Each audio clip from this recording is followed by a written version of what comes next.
শারদীয় দুর্গাপূজা উৎসব উপলক্ষে হাজারীবাগ ধানমন্ডি এই অত্র এলাকার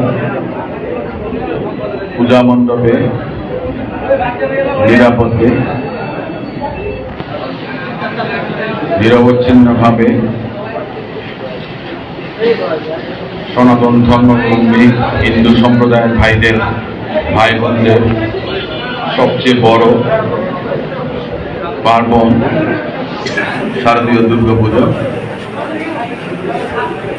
এই উপলক্ষে ওনারা আমাদের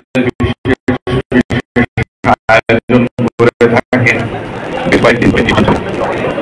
সেই অনুষ্ঠানের সার্বিক নিরাপত্তা, শান্তিপূর্ণ পরিবেশ যেন এলাকায় বজায় থাকে, কোন প্রকার সাম্প্রদায়িক কারো পক্ষ থেকে না আসে, তার জন্য আজকের এই আয়োজন, তার জন্য আজকের এই সভা। এই সভাতে আপনারা যারা উপস্থিত হয়েছেন আপনাদের সকলকে আমি আসসালামু আলাইকুম এবং ধন্যবাদ জানাচ্ছি। আজকে আয়োজন করেছেন যারা, আরো অনেকে হয়তো আমাদের মাঝে থাকতেন। আমি শ্রদ্ধার সাথে স্মরণ করি মরহুম আবুল খায়ের বাবলু, আমাদের এই অঞ্চলের কমিশনার ছিল। আমি মুখলেসুর রহমান মঞ্জু ভাই, যিনি রোগ শোকে ভুগে মামলার হাজিরা দেবার একদিন পরে যিনি হাসপাতালে ভর্তি হলেন, তারপরে আর ফেরেননি। আমাদের রাজীবের বাবা, সমস্ত পরিবারগুলো বিএনপির জন্য নিবেদিত প্রাণ। আমি তাকে স্মরণ করি বিগত 16টি বছর নির্মম নির্যাতন নিপীড়নের শিকার হয়ে আমরা আমাদের অনেক ভাই বোনদেরকে হারিয়েছি।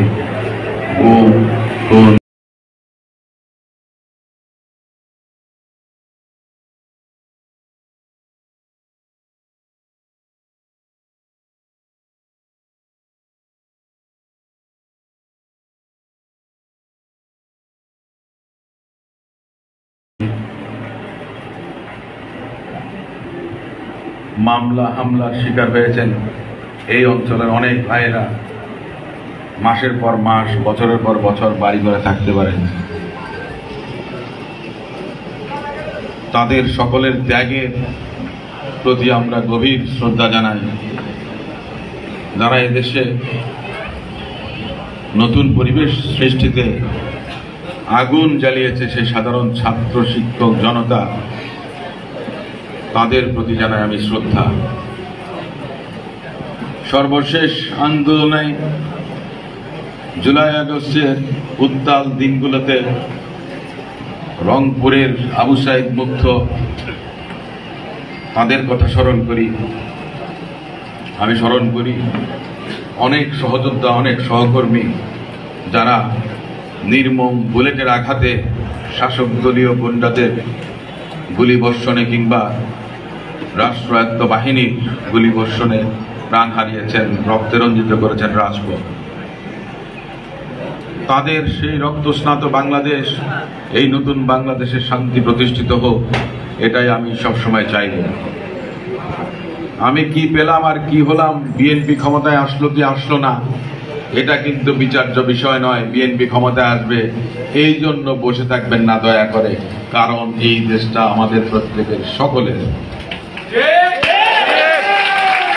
ক্ষমতার মোহে আমরা অন্তত আমি বলতে পারি ক্ষমতার মোহে রাজনীতি করি না। রাজনীতি আমার পেশা না। আমি পেশায় আইনজীবী, আমার নিজের একটা স্বতন্ত্র পেশা আছে। রাজনীতি না করলেও চলে, কিন্তু রাজনীতি আমার নেশা। রক্তের মাঝে রাজনীতি ঢুকে আছে। ছাত্র জীবন থেকে রাজনীতির সঙ্গে সম্পৃক্ত। দীর্ঘ ছাত্র জীবনের অধ্যায় শেষ হওয়ার পর বিদেশে লেখাপড়া করতে যাই। আইনজীবী পাওয়ার জন্য ব্যারিস্টার হয়ে দেশে ফিরে আমি আইন পেশায় নিয়েছি। আপনারা জানেন মুসলিমের নেত্রী দেশনেত্রী বেগম খালেদা জিয়া পতিত স্বৈরাচারের নির্মম জাতাকলে পিষ্ট হয়ে বিনা অপরাধে কারাগারে কতগুলো বছর ছিলেন, বিদেশে চিকিৎসা নেবার সুযোগ দেওয়া হয়নি ওনাকে। ওনার জ্যেষ্ঠ পুত্র বাংলাদেশের মানুষের আশা ভরসার শেষ আশ্রয়স্থল বিএনপির সিনিয়র ভারপ্রাপ্ত চেয়ারপারসন জনাব তারেক রহমান বিদেশে নির্বাসনে আজ দিনাতিপাত করছেন। তার স্ত্রী শাশুড়ি তাদের নামেও মামলা দেওয়া হয়েছে, বিনা অপরাধে তাদেরকেও সাজা দেওয়া হয়েছে। আরাফাত রহমান কোকো, দেশনেত্রী বেগম খালেদা জিয়া এবং মরহুম রাষ্ট্রপতি জিয়াউর রহমান সাহেবের ছোট ছেলে নির্মম নির্যাতনের শিকার হয়েছিলেন একেবারে সরকারের সময়, দেশের বাইরে ছিলেন, রোগ শোকে এক সময় তিনি আমাদের মাঝ থেকে চলে গেছেন। হাজার হাজার নেতাকর্মী কত অন্যায়ের কথা বলবেন, কত অত্যাচার নির্যাতনের কথা বলবেন, এত বলেই কোনোদিন শেষ করা যাবে না। লক্ষ লক্ষ হাজার কোটি ডলার, টাকা না, মিলিয়ন মিলিয়ন বিলিয়ন বিলিয়ন টাকা এদেশ থেকে পাচার হয়ে গেছে। ব্যাংকে টাকা থাকে না, শেয়ার বাজার কেলেঙ্কারি, কত ভাই বোনেরা আপনার আত্মহত্যা করেছেন সর্বস্ব পুঁজি হারিয়ে, কত সরকারি কর্মকর্তা কর্মচারী চাকরিচ্যুত হয়েছেন, সরকারের আজ্ঞা বহ না হলে চাকরি করা যায় না। শিক্ষক বলেন, সাংবাদিক বলেন, কোন পেশার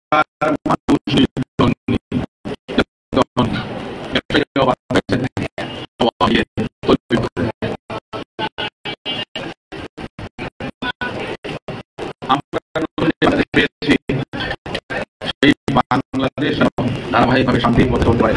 আজকে এই সমাবেশটাই হোক শান্তির সমাবেশ, এই সমাবেশটাই হোক, এই সভাটাই হোক সম্প্রীতির সমাবেশ। আজকে এখানে সুকান্তদা, মনোরঞ্জন দাদা ওনারা আছেন, ওনাদের উৎসব ওনারা পালন করবেন। আমি একটা কথা বলি,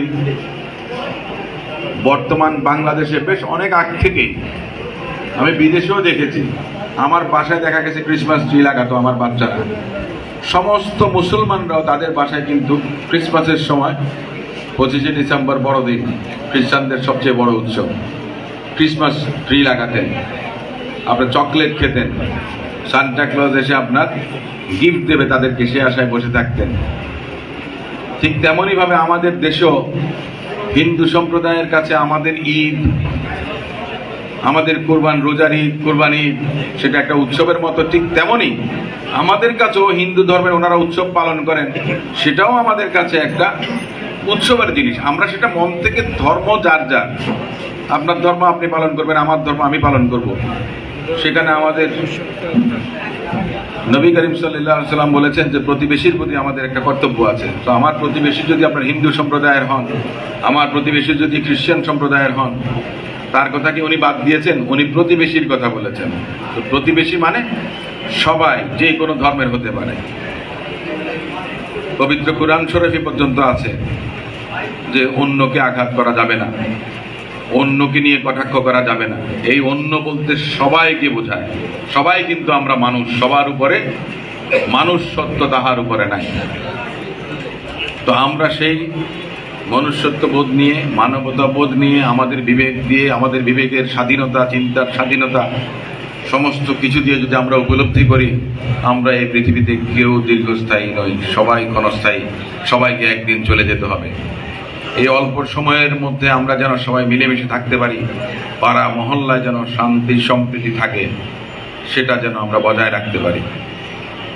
আমাদের এখানে অনেক ভাইয়েরা এখানে উপস্থিত হয়েছেন, সবাইকে আমরা বক্তব্য দেওয়ার কোনো সুযোগ দিতে পারিনি। এটার কারণ হলো আমরা এই সভাটাকে রাজনৈতিক সভা না, আসলে এটাকে একটা সামাজিক সচেতনতা, এবং যে আগামী কয়েকদিন পরে, বেশ কয়েকদিন ধরে, এক সপ্তাহব্যাপী 11 দিন, 8 তারিখ থেকে 13 তারিখ, 5 দিন 6 দিন, তার আগেও কিন্তু উৎসব হয়। আমাদের যেমন রোজা ঈদের আগে চাঁদ রাত থাকে না, তো ওনাদেরও চাঁদ রাত থাকতে পারে, সবকিছু মিলে মনে করেন যে একটু লম্বা হতেই পারে।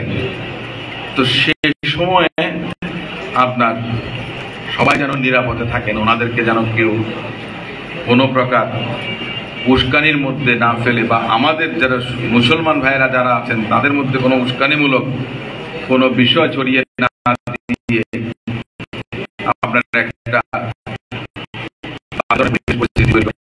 সেটা যেন না, সেই জন্য আমি আবেদন। এবং বোঝার সময় দাদা, আমাদের যে মন্দির, এটার বাইরেও কিন্তু আরো মন্দির আছে, সেখানেও কিন্তু আপনারা যারা আছেন এখানে হাজারীবাগের ধান মন্দির বিশেষ করে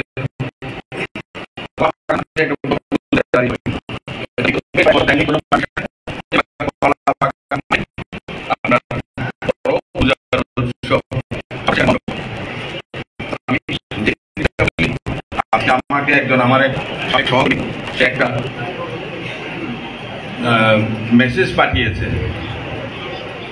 যে আজকেই সে ধরনের একটা ঘটনা হবার কথা ছিল যে 50-60 হাজার সংখ্যালঘু সম্প্রদায়ের ভাইয়েরা সমবেত হবেন শহীদ মিনারে, সেখান থেকে উস্কানিমূলক বক্তব্য দেবেন। যাবার পথে ওনারা মুসলমানদের মসজিদে ঢিল মারবেন, ঢিল মেরে হিন্দু ভাইদের উপরে যেন মুসলমানরা আক্রমণ করে, মানে সাম্প্রদায়িক সম্প্রীতিটা নষ্ট করে সাম্প্রদায়িক দাঙ্গা বাঁধানোর চেষ্টা করতে পারে। এটা কিন্তু গোয়েন্দা সংস্থার কাছে রিপোর্ট আছে। সে কারণেই বলছি যে আপনারা সবাই দয়া করে সজাগ থাকবেন যে এই ধরনের কোনো কাজ যদি ঘটে তাহলে মনে করবেন যারা পতিত স্বৈরাচারের দোসর, তারা বর্তমান বাংলাদেশকে অস্থিতিশীল করার জন্যে অপতৎপরতায় নিয়োজিত হচ্ছেন।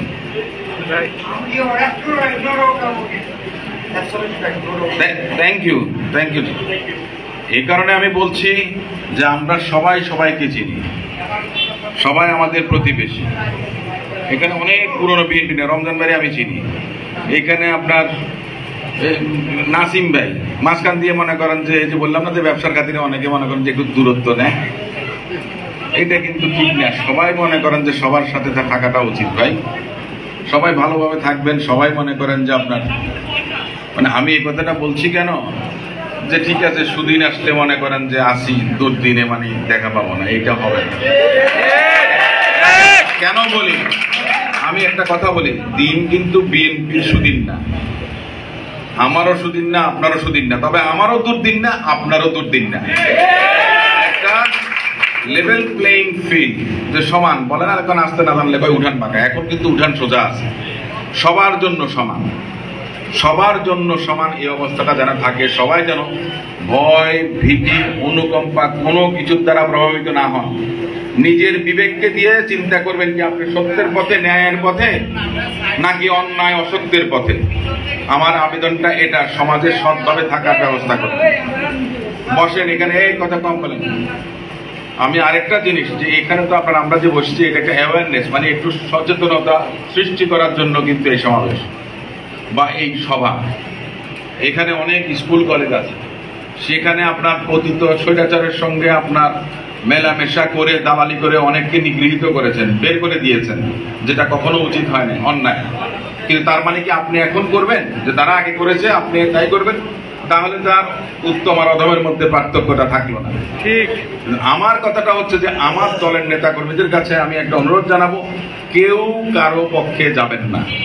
শিক্ষা প্রতিষ্ঠানের যে কোনো সমস্যা তারা নিজেরা সমাধান করবে, তার জন্য প্রশাসন আছে, তার জন্য শিক্ষা মন্ত্রণালয়ের কমিটি আছে, কোর্ট আদালত আছে, তারা সেটা তাদের সিদ্ধান্ত, সেটা হয়তো একদিন লাগতে পারে, দুদিন লাগতে পারে। কিন্তু আমার কথা হচ্ছে যে এটা নিয়ে, এটাকে পুঁজি করে কেউ ফায়দা হাসিলের চেষ্টা দয়া করে করবেন না।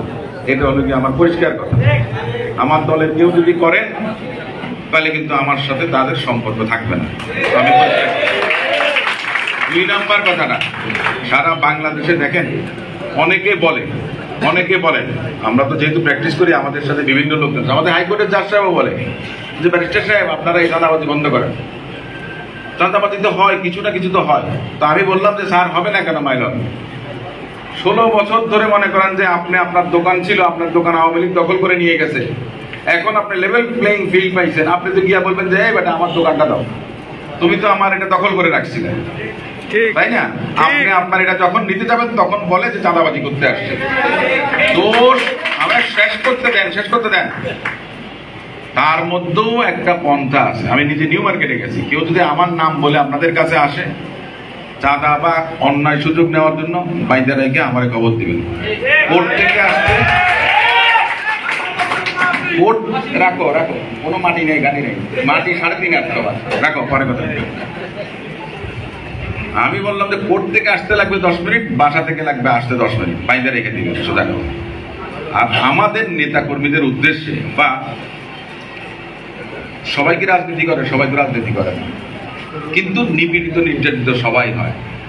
কারণ যারা স্বৈরশাসক তারা সবার উপরে কিন্তু জুলুম নির্যাতনটা করে, ঠিক নিরীহ মানুষের উপরে আরো বেশি করে।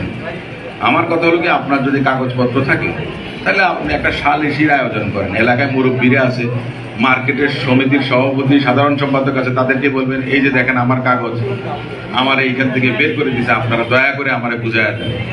তাইলে বদনামটা আপনারা হবে না, আমাদের দলেরও হবে না। এটাই হলো নিয়ম। কিন্তু আল্লাহর ওয়াস্তে অতি উৎসাহী হয়ে কারো কথা শুনে কোনো জায়গায় যাবেন না। তাতে হবে কি, দল ক্ষতিগ্রস্ত হবে, আপনি ক্ষতিগ্রস্ত হবে। দিন যত যাবে বিএনপির ইমেজ তত নষ্ট হবে। তো আমরা চাই যে আমাদের ইমেজটা উপরের দিকে উঠুক, আমরা চাই না নিচের দিকে যাই। আমাদের দলের নেতা জনাব তারেক রহমান সাহেব স্পষ্টভাবে বলেছেন যে ওরা যেই কাজ করছে আমরা সেই কাজ করব না। কারো উপরে হিংসা, বিদ্বেষ, ঘৃণার বশবর্তী হয়ে তার উপর আমি আক্রমণ করব না। সে হয়তো আমার উপরে করছে, কিন্তু আমি যেন না করি। কারণ সমস্ত অতীত ভুলে গিয়ে নতুন দিকের পথ চলা আমাদেরকে শুরু করতে হবে। আমরা একটা নতুন দৃষ্টান্ত চাই। ডক্টর মোহাম্মদ ইউনূস সাহেব বলেছেন যে দ্বিতীয়বার বাংলাদেশ স্বাধীনতা অর্জন করেছে। স্বাধীনতাটা অর্জন করা সহজ, কিন্তু রক্ষা করা অনেক কঠিন।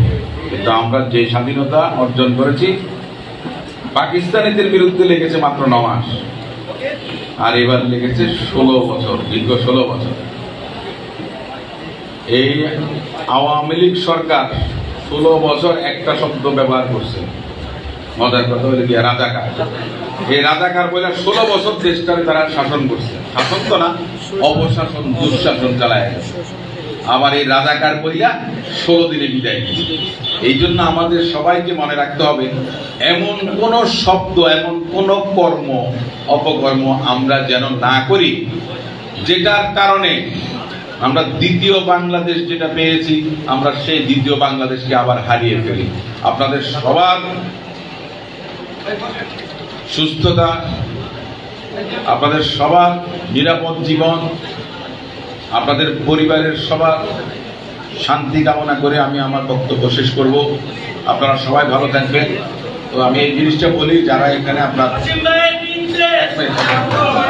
যারা আপনাদের সুমন, আমি একজনের কথা না বললে হয় না, কিন্তু তাহলে কিন্তু আমি ই হবো। সেটা হলো যে মিন্টু কই, শ্রমিক দলের মিন্টু আছে। মিন্টু কয়েকদিন আগে আসছিল, শ্রমিক দলের 7-8 মাসে মিন্টু ওরা আসছিল। তারা এসে কিন্তু আমারে বলছিল, ভাই সামনে পূজা আছে, একটা আপনার শান্তি সভা বা আপনার একটা সমৃদ্ধি সভা একটা কিছু করা উচিত। এই জন্য তারা আমি ধন্যবাদ জানাই। এটা আমি নিজে আসলে চিন্তা করিনি। এই জন্য সব আমি জানবো এমন কোনো কথা নাই, সব আপনি জানবেন তেমন কোনো কথা নাই। আমরা একজন আরেকজন থেকে জানতে পারি, শিখতে পারি, যদি দেখা সাক্ষাৎ পাই, ধারণা থেকে ভালো কিছু করতে পারি। তো আমি এই জন্য বলছি, সবার অবদান আছে। একটা সমাজ বিনির্মাণে সবার অবদান আছে। এখানে সুমন আছে, সাইম আছে, এখানে যুবদলের মনির আছে, তারপরে আমাদের পারভেজ আছে। আমি বলতেছি, আমার বেলাল, আমার ঢাকা বিশ্ববিদ্যালয় জীবনের ছোট ভাই, তার ভাই আপনার মনে করেন যে ছাত্র দলের সেক্রেটারি ছিল হেলা। এখানে অনেকে আছে, আমাদের হাজারীবাগের জসিম, ফারুক, আমাদের অনেক নেতৃবৃন্দরা আছেন। আমি সবার নাম হয়তো বলতে পারছি না, কিন্তু বলছি এই কারণে যে সম্মিলিতভাবে কিন্তু পুরনো আছেন। স্বেচ্ছাসেবক দলের সাবেক সেক্রেটারি অনেকে আছে, আমরা নুর আলম শ্রমিক দল, অনেকের কথা আমরা বলতে পারি না, অনেককে বক্তব্য দিতে সুযোগ আমরা দিতে পারি না। এই জন্য আমরা ক্ষমা প্রার্থী। আসলে আমি না, যারা আয়োজন করছে তারা ক্ষমা চাওয়া উচিত। হ্যাঁ, রাজীবের কথা তো বলছি, সবাই রাজীবের বাপ শুধু রাজীবের কথা বলছি, সবার কথা বলবো, কারণ সবার ত্যাগ আছে, সবার শ্রম আছে। এই নতুন বাংলাদেশ আমরা পেয়েছি, এইটা বিনির্মাণে সবার শ্রম লাগবে। হাসান, মিথুন বলছি, আমি আগেও বলা হয়েছে, তারাও চেষ্টা করছে। কিন্তু সর্বশেষ আবার সতর্ক করি সবাইকে, যা করবেন এইটা ছোট্ট একটা জায়গা। বাংলাদেশ খুবই ছোট জায়গা, বাংলাদেশের এই কোনায় কি হয় ওই কোনায় জানা যায়, আর এইখানে আমি থাকি সবই আমি জানি। এই জন্য বললাম সবাইকে আমি দয়া করে দলের ইমেজ যেন নষ্ট না করে, আমার ইমেজ যেন কেউ নষ্ট না করতে পারে। বাইরে ভাই আমি রাজনীতি যদি না করি, আমি রাজনীতি না করলেও আমি খায়া পরে চলতে পারবো। বিএনপির থেকে আমি যদি চলে যাই বিএনপির কোনো ক্ষতি হবে না, আমি একটু চলে যাই, কিন্তু ইমেজের যে ক্ষতি হয় সেটাতে মনে করেন যে আমার গায়ে যেমন গালিগা লাগবে, আপনার গায়ে লাগবে, বিএনপির গায়ে লাগবে। আমরা চাই না আমাদের নেত্রী বেগম খালেদা জিয়া, আমাদের নেতা জনাব তারেক রহমান, সর্বোপরি যেই মানুষ শহীদ রাষ্ট্রপতি জিয়াউর রহমান, যে আমার মনে হয় বাংলাদেশে ওনার মতো মৌলানা ভাসানী বলেছিলেন যে এই মানুষটার মতো সৎ মানুষ, সৎ শাসক হয় না, হইতে পারে না। এটা মৌলানা ভাসানী শেষ সার্টিফিকেট দিয়েছিলেন প্রেসিডেন্ট জিয়াউর রহমান। আমরা ওনার দল করি, আমরা ওনার দল করি, তাই না? আমরা যারা কষ্ট করছেন, এই চঞ্চল নাম বলি নাই দেখে বোধহয় ইয়ে করতেছিস না, চঞ্চল আছে, ইমন আছে, দীপু আছে, ছোট ভাইরা যারা আছে এরা জেলে গেছে, অনেক নির্যাতনে আপনার গুলিবিদ্ধ হয়েছে, অনেকে আছেন আহত হয়েছে। তো আমি চাই ক্ষমতায় আমরা আসলাম কি না আসলাম, যতটুকু পারি ব্যক্তিগতভাবে মনে করতে সাহায্য সহযোগিতা আগেও করছি, আগামীতেও এইটুকু বলতে পারি আপনাদেরকে। আপনাদের সকলকে ধন্যবাদ জানিয়ে অনেক লম্বা করে ফেলছি। কার নাম? দুর্জয়ের নাম বলি নেই। আচ্ছা ঠিক আছে, যাই হোক আপনারা সিরাজ, আচ্ছা এত নাম তো বলতে পারবো না, তাইলে তো পুরো হল বলা হয়ে যাবে, তার মধ্যে লিখে নিয়েও তাইলে বলতে পারবো। আপনাদের সবাইকে ধন্যবাদ জানাই এবং আপনারা ধৈর্য ধরে আমার বক্তব্য শোনার জন্য অপেক্ষা করেছেন এবং কষ্ট করে এসছেন। আপনাদের সবাইকে আন্তরিক কৃতজ্ঞতা জানিয়ে শেষ করছি। আল্লাহ হাফেজ। বাংলাদেশ জিন্দাবাদ, বাংলাদেশ জাতীয়তাবাদী দল।